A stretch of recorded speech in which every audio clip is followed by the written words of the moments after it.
जय हिंद, वंदे मातरम। शिवान सर के YouTube channel पर आप सभी का स्वागत है। तो आज हम डीएलएड थर्ड सेमेस्टर के लिए साइंस के इंपॉर्टेंट क्वेश्चन लेकर आए हैं, जिनको आप ध्यान से पढ़ेंगे। वीडियो को शुरू से लेकर आखिर तक देखेंगे, बिल्कुल भी स्किप नहीं करेंगे। वीडियो को सिर्फ लाइक कर दीजिए, ठीक है, और चैनल को सब्सक्राइब कर दीजिए। चलिए शुरू करते हैं बिना किसी देरी के। तो भैया, हमारा पहला सवाल हमसे पूछा है कि कौन सा जंतु मरुस्थलीय वातावरण के लिए अधिक उपयुक्त है और क्यों। तो इसका जवाब हमें पता होना चाहिए। क्या होना चाहिए? ऊँट। ऊँट ही एक ऐसा क्या है, जंतु है जो मरुस्थलीय वातावरण में जी सकता है, ठीक है। ऊँट को क्या कहते हैं? रेगिस्तान का जहाज कहते हैं। अगला प्रश्न देखते हैं। दूरदृष्टि दोष दूर करने के लिए चश्मे में कौन सा लेंस प्रयोग किया जाता है? तो भैया, इसके लिए हम क्या करते हैं? दूरदृष्टि दोष दूर करने के लिए उत्तल लेंस का यूज़ करते हैं। अगला प्रश्न एक और। पॉलीथीन बहुलक के दो उपयोग हम लिखेंगे। तो पॉलीथीन का उपयोग जो है वस्त्र, धागे और दरियां बनाने में किया जाता है। एक और प्रश्न देख लेते हैं भैया। कैंची किस प्रकार का उत्तोलक है? हमसे पूछ लिया गया था ये 2019 में। तो कैंची जो है वो प्रथम प्रकार का उत्तोलक है, ठीक है। जड़ किसे कहते हैं?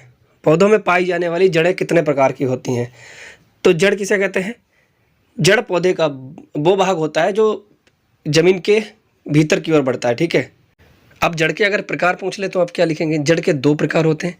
एक होता है मूसला जड़, दूसरा होता है हमारा अपस्थानिक जड़, ठीक। यहाँ तक आपने अच्छे से पढ़ लिया। एक बात बोलना चाहते हैं, अगर आप पहली बात तो आपकी जो पेपर में ना समय मिल गया है थोड़ा सा ज़्यादा, 5-6 दिन बढ़ गया है। पहले हमारा जो है वो 29-30-1 को एग्ज़ाम होना था, अब हमारा होगा कब? 6-7-8 में, ठीक है। तो इतना जो टाइम मिला है अच्छे से पढ़ाई कर लो, मौज मस्ती थोड़े दिन के बंद कर दो। ज़्यादा फ़ोन पे बतियाना होती है ना, अच्छी बात नहीं होती। ये सब करने के लिए ज़िंदगी पड़ी है यार, इतना ज्ञान काफ़ी है। चलो आगे बढ़ाते हैं। वायुमंडल में कार्बन डाइऑक्साइड की मात्रा अगर बढ़ जाए तो क्या होगा? क्या होगा भाई? जीवों की समाप्ति हो जाएगी, क्योंकि कार्बन डाइऑक्साइड जो है वो क्या है? एक जहरीली गैस है। और जहरीली गैस से क्या होता है? जहर से क्या होता है? इंसान मर जाता है। सीधी सी बात है, जीवों की समाप्ति हो जाएगी। रेल की दो पटरियों के बीच में थोड़ी जगह क्यों छोड़ दी जाती है? बताइए।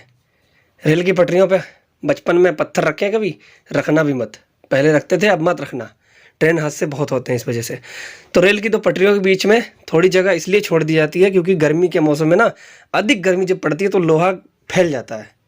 एक और प्रश्न हमारे सामने है कि कॉल गैस क्या होती है? ये भी पूछा गया था एक बार। तो कॉल गैस जो होती है वो hydrogen, carbon monoxide, methane, ethylene, acetylene, इस सभी का जो होता है मिक्सचर होता है, ठीक है, मिश्रण होती है।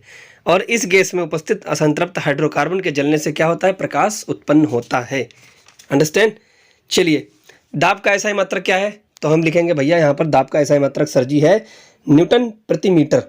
इसे हम क्या कहते हैं? पास्कल भी कहते हैं, दाब के एसआई मात्रक को, ठीक है। वर्ण विक्षेपण क्या है? इसके लिए हम लिखेंगे कि सूर्य का प्रकाश अन्य किसी स्रोत का श्वेत प्रकाश 7 रंगों से मिलकर बना होता है।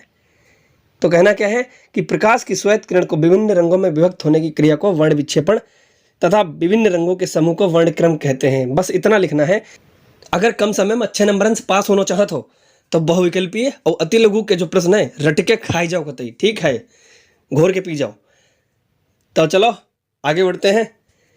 अब हम बात करेंगे संतृप्त और असंतृप्त हाइड्रोकार्बन में मुख्य अंतर के बारे में। तो जो संतृप्त हाइड्रोकार्बन होता है इसमें केवल एक बंध होता है, एकल बंध होता है, सिंगल बॉन्ड, ठीक है, जैसे कि CH4। और असंतृप्त हाइड्रोकार्बन में क्या होता है? ट्रिपल बॉन्ड होता है या द्विबंध होता है, डबल बॉन्ड होता है, ठीक है। तो इसका एग्जाम्पल होगा C2H4 या C2H2। बस इतना लिखना है। रासायनिक परिवर्तन किसे कहते हैं? बताइए भाई। तो रासायनिक क्रियाओं के फलस्वरूप जो परिवर्तन होते हैं वह हमारे क्या होते हैं? रासायनिक परिवर्तन कहलाते हैं। नवीकरणीय ऊर्जा किसे कहते हैं? अगला प्रश्न हमारा है। तो ये कभी ख़त्म नहीं होती। नवीकरणीय ऊर्जा जो है ना वो कभी ख़त्म नहीं होती। इसे अन्य ऊर्जा में परिवर्तित कर प्रयोग किया जा सकता है, जैसे कि पवन ऊर्जा। Okay, understand?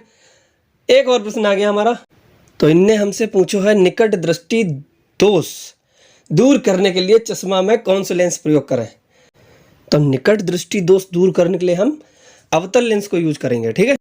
अलादीन जब अपना चिराग घिसता है तो उसमें से जिन निकलता है, और हम अपना चिराग घिसते हैं तो हमारे चिराग में से क्या निकलता है? प्रश्न निकलते हैं। तो चलिए अपना चिराग घिसते हैं और एक नया प्रश्न निकालते हैं। तो हमारा नया प्रश्न है कि किसी गुब्बारे को उसमें वायु से हल्की गैस भरकर छोड़ने पर वह ऊपर उठने लगता है, क्यों? कारण बताइए। कि किसी गुब्बारे को उसमें वायु से हल्की गैस भरकर छोड़ने पर वह ऊपर उठने लगता है। क्यों उठने लगता है? क्योंकि वायु से हल्की गैस का घनत्व वायु के घनत्व से कम होता है। अतः वायु के कारण गुब्बारे पर लगने वाला बल जो है गुब्बारे के भार से अधिक हो जाता है और गुब्बारा ऊपर उड़ने लगता है। एक और प्रश्न, चमचमाता हुआ प्रश्न आया हमारे पास, मनुष्य की श्रवण क्षमता किस आवृत्ति तक सुग्राह्य है? मतलब जो मनुष्य होता है, जो इंसान होते हैं, हम और आप कितनी क्षमता तक सुन सकते हैं? तो हमारी जो श्रवण क्षमता होती है, सुनने की जो क्षमता होती है ना बेटा, 20 से 20,000 हर्ट्ज तक होती है। यानी कि 20 से 20,000 हर्ट्ज तक आवृत्ति तक हम सुग्राह्य होते हैं, सुन सकते हैं। आदर्श रक्त दाब कितना होता है? तो 120/80 mmHg मिलीमीटर्स ऑफ मरकरी आदर्श रक्त दाब होता है। और रक्त दाब मापक यंत्र का नाम हमसे पूछ लिया जाए तो हम क्या लिखेंगे? स्फेग्मोमेनोमीटर। ठीक है। जीवाणुओं से प्राप्त होने वाली 2 एंटीबायोटिक दवाओं के नाम, प्रतिजैविक दवाएं जिसे हिंदी में कहते हैं, तो इरिथ्रोमाइसिन, नियोमाइसिन, ये 2 दवाएं हैं। रेगिस्तान का जहाज किसे कहा जाता है? एक बार बता चुके हैं भैया, आप नहीं बताएंगे। ऊंट को कहा जाता है, लो हमने बता दिया। ठीक, आगे देखते हैं। अब जरा छोटे छोटे पिलपिले प्रश्नों को भी देख लेते हैं। तो ये पिलपिले प्रश्न इस तरह से हैं कि अपश्रव्य तरंग की आवृत्ति हमसे पूछी है तो 20 हर्ट्ज से नीचे। ठीक, किस प्रकार के तरंगों को हमारे कान सुन सकते हैं? तो वो है श्रव्य तरंगों को हमारे कान सुन सकते हैं। ठीक है। किस प्रकार के तरंगों को कुत्ता बिल्ली चमगादड़ सुन सकते हैं? पराश्रव्य तरंगों को कुत्ता बिल्ली चमगादड़ सुन सकते हैं। एक कंपन में चली गई दूरी को क्या कहते हैं? तरंगदैर्घ्य कहते हैं। वस्तु में कंपन के अधिकतम विस्थापन को क्या कहते हैं? बेटे आयाम कहते हैं। 1 सेकंड में कंपन की संख्या को क्या कहते हैं? आवृत्ति कहते हैं। एक कंपन में लगे समय को क्या कहते हैं? आवर्तकाल कहते हैं। आयाम किसे कहते हैं? यह भी हमारा एक प्यारा सा चिकना सा प्रश्न है। आयाम से क्या अभिप्राय है? कंपन करने वाली वस्तु का अपनी मध्यमान स्थिति से अधिकतम विस्थापन को उस वस्तु के कंपन का आयाम कहा जाता है। यानी कि जो कंपन करने वाली वस्तु होती है ना, उसका अपनी मध्यमान स्थिति से अधिकतम विस्थापन को उस वस्तु के कंपन का आयाम कहा जाता है। आयाम को हम ए से व्यक्त करते हैं और आयाम का जो मात्रक होता है वो मीटर होता है। अंडरस्टैंड? यांत्रिक ऊर्जा किसे कहते हैं? तो भैया किसी वस्तु में केवल यांत्रिक कारणों से ही कार्य करने की जो क्षमता होती है उसे वस्तु की यांत्रिक ऊर्जा कहा जाता है। यानी कि यांत्रिक कारणों से उत्पन्न ऊर्जा यांत्रिक ऊर्जा होती है।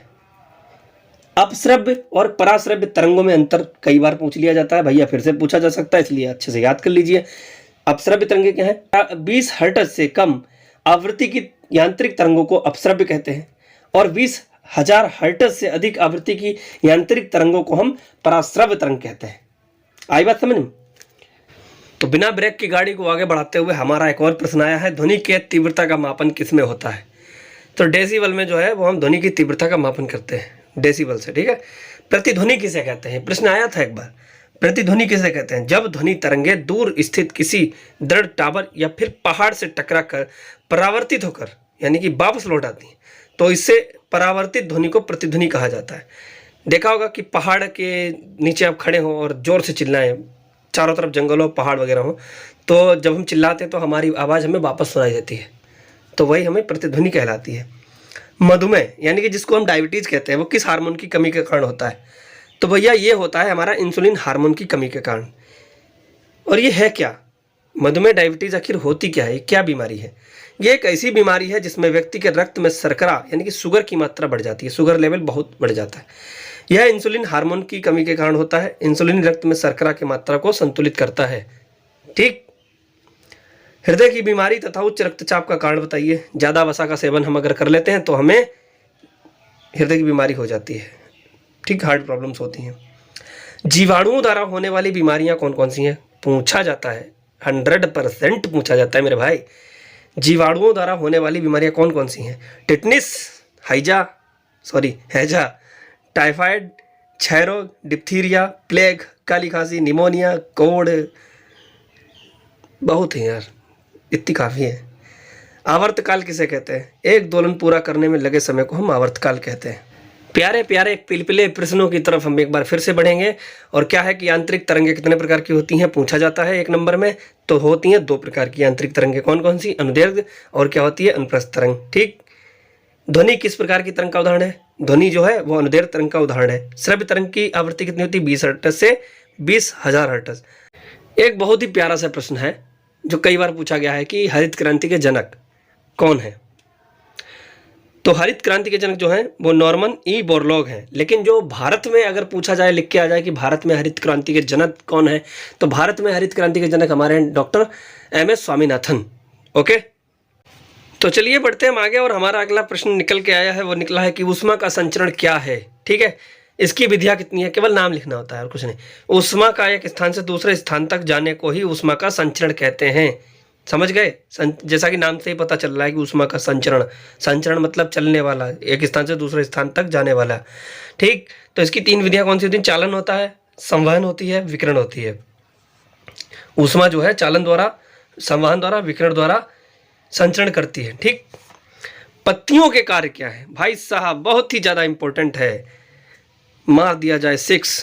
तो पत्तियों के कार्य क्या है, इनको करते हैं हम फिक्स। ठीक है, पत्तियों के कार्य क्या है कि प्रकाश संश्लेषण, ठीक, श्वसन, वाष्पोत्सर्जन, भोज्य पदार्थों का संचय, कायिक जनन, ये सब जो है पत्तियों के कार्य हैं।